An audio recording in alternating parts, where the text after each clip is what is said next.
So firstly I'd like to introduce Richard Guiney, the CEO of Dublin City BIDs.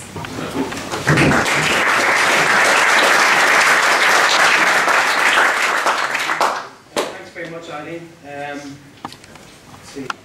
Yeah, Eileen's given you a kind of an introduction as to what the purple flag is. It is about excellence in the management of the evening economy, and you're assessed on the various criteria.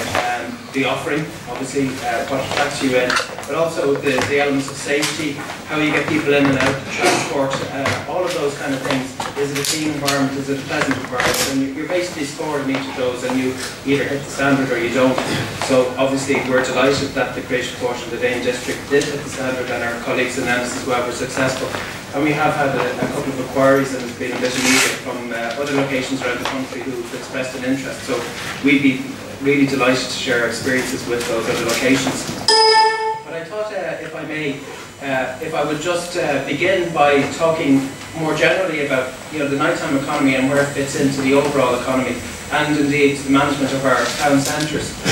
And I thought, basically, if to begin this, I thought maybe if we just cast our minds back to 100 years ago, would we have seen the developments the developments that would have impacted on town centres and their vibrancy? So if we took ourselves back to 1913, the year of the lockout, the world was a very different place. Would we have imagined what was going to happen over the course of the 20th century? And I'd say not. If we were here 100 years ago, chances are there'd be no women in the audience today. Household income would have been determined by what the man of the house was earning, and household expenditure would have been determined by how much of that he was willing to share with the rest of his family. And things have clearly moved on an awful lot since then. At the time, very few of us would have had an indoor toilet. Fewer people would have had a telephone, and probably none of us would have aspired to owning a car. But it was car ownership and indeed telecommunications that allowed for sprawling suburbs, which over the course of the 20th century and certainly by the 1960s had given rise to sprawling suburbs, the retail, the out-of-town retail, which in the developed world undermined considerably the actual proposition of town centres, to the point where they were actually in danger. So if here we are now in 2013, if we can maybe just look forward by 20 years to envisage what the world might be in 20 years' time, and see are towns and cities going to be fit for purpose? Because town centre management and indeed the purple flag is all about that. It's about maintaining the vibrancy, and it's about maintaining sustainability of our town centres. So if we just think about it just very, very quickly, in 20 years' time, how will people live? Indeed, where will they live? How will they communicate with each other? How will they engage in retail? How will they engage in socialising? What transport will they use, and what energy will they use in that transport? All of those things are going to determine the vibrancy of our town centres and their viability. And our town centres are indeed extremely important. They're places where people come together, and they have done so for millennia. But the economic element is really important in maintaining that vibrancy, and it's also extremely important in encouraging tourists to come. People aren't going to come to a dead location, they're only going to come to somewhere which is alive and vibrant. So it is really important for us that we get that right, and that we do maintain that vibrancy. So, we are in a period of very rapid change, and I don't think we're not fully cognizant of it at the moment. But it is estimated that non-food retail, about 13% of non-food retail was counted by the internet in 2011. It's estimated by retail consultants that that'll be up to 35% by the end of this decade. That's a very, very rapid shift. So the competition that we're facing in Dublin, indeed, from the M50 centres, you're looking at that again in the internet across the range of the entire retail spectrum. So we really do have to up our game. If we don't up our game and don't create destinations of choice, then we're going to be in very deep trouble, because we need, people have choices, and we need to make sure that they choose to be with us. But I was also, just in terms of the kind of engagement of younger people, and just a quick anecdote, my 9-year-old daughter there in the autumn was doing a project on ancient Egypt, and by irony I did a project on ancient Egypt when I was 9. When I was 9, it involved my father bringing me down to the Guiney library for a couple of Saturdays while I looked up various books. My daughter typed in, googled in, fashion in ancient Egypt, and her project was done. So it gives an idea of how young people are engaging with the world. They expect the world to be instant, and they expect it to come to them, and they don't expect to have to do too much work to get it. and they will want their real world to match their virtual world. So it is up to us in the business community to make it easy for those people to actually access what they want. And they want everything together, and they want it very easy. So we're going to have to look at our districts, and we're going to have to get a balance between our retail and our leisure in each of those districts. And so if we're going to have to maintain our vibrancy, we're going to have to actually look differently, and we're going to have to actively manage those spaces. But as I say, people will spend their time and money where they feel comfortable and where they're getting what they want. So we need to create that experience. And I thought it was very interesting research that Fáilte Ireland had conducted about what was attracting people or not attracting people. And this word experience keeps on coming up. When you're dealing with the 18 to 30 bracket, they're talking about experience. They want it all, and they want it instant, and they want it exciting, and they want to be walking down the street, and they want to see something that interests me. I like that. I'm going to do that. So they're engaged with towns and cities in a very different way than their parents or indeed their grandparents. So there's no point in us fighting the battles of the 1960s and 1980s. We have to be looking forward to what are the battles going to be for our towns and cities in the 21st century. And I see that we're going to have a greater integration of the retail and the leisure experience. We're going to be looking at them in one location. So I think people will be engaging more in cafes and restaurants in the daytime and in entertainment. And I think this location is a prime example of that. On a daily basis, there's Irish dancing in this location all through the day, which would have been traditionally seen as a more evening type entertainment. But it is something that is happening, and in a retail space. I mean, the Powerscourt would be more known as a retail space than an entertainment space. So we're seeing that, and indeed in Ipswich, there's a whole shopping centre is now dedicated to leisure activities. Instead of having your Tesco being the anchor, you have a cinema being the anchor, and surrounded by restaurants and leisure activities. So we're going to see much more of that, I think, as time goes on. But we're already seeing the seeds of this in our research. Dublin City Council conducted an absolutely excellent survey in 2011 called Your City, Your Voice. And in that, it was found that eating out, so going to a restaurant, was the single biggest reason why people came into Dublin City Centre. Second was retail. But I thought it was very interesting. Pubs were down, so 2/3 more people were coming to a restaurant than coming to a pub. That's an enormous cultural shift over a period of 20 years.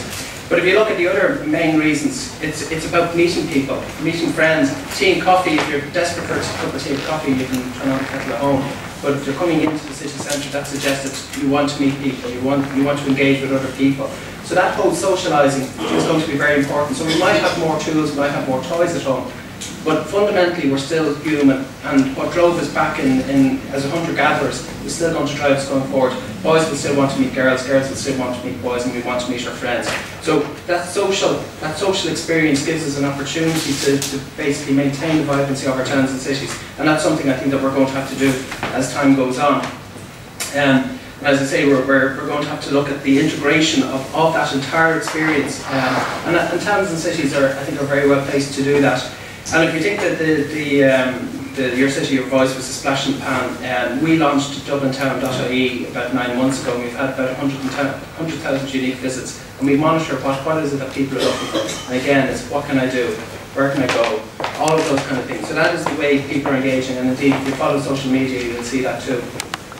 I know I'm running a bit long in time, so I will leave.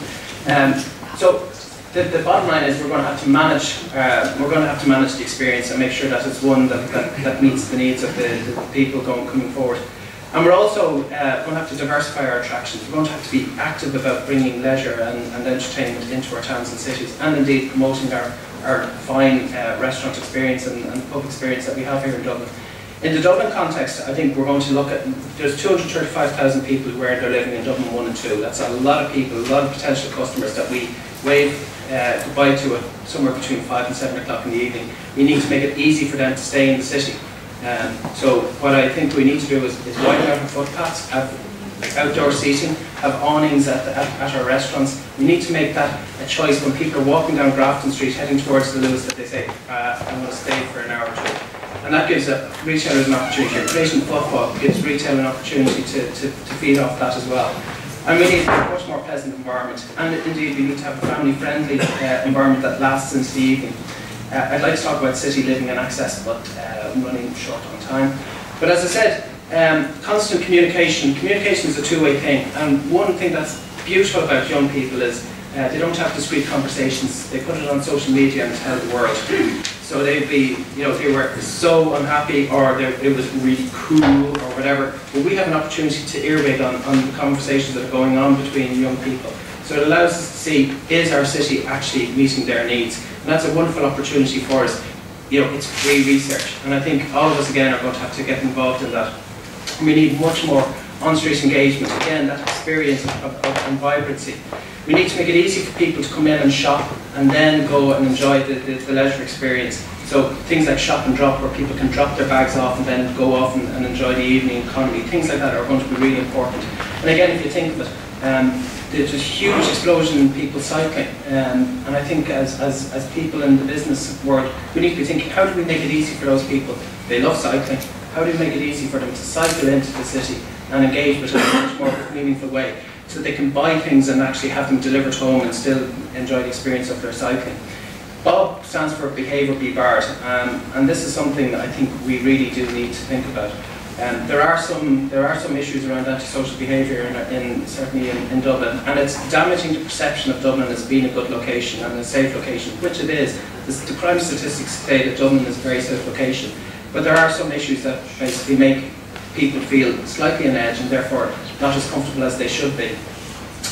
Last week we had a case in the district court when 5 individuals were basically barred for a period of a year from the north side of the city centre. I think that's something that we have to look at. That if your behaviour is consistently interfering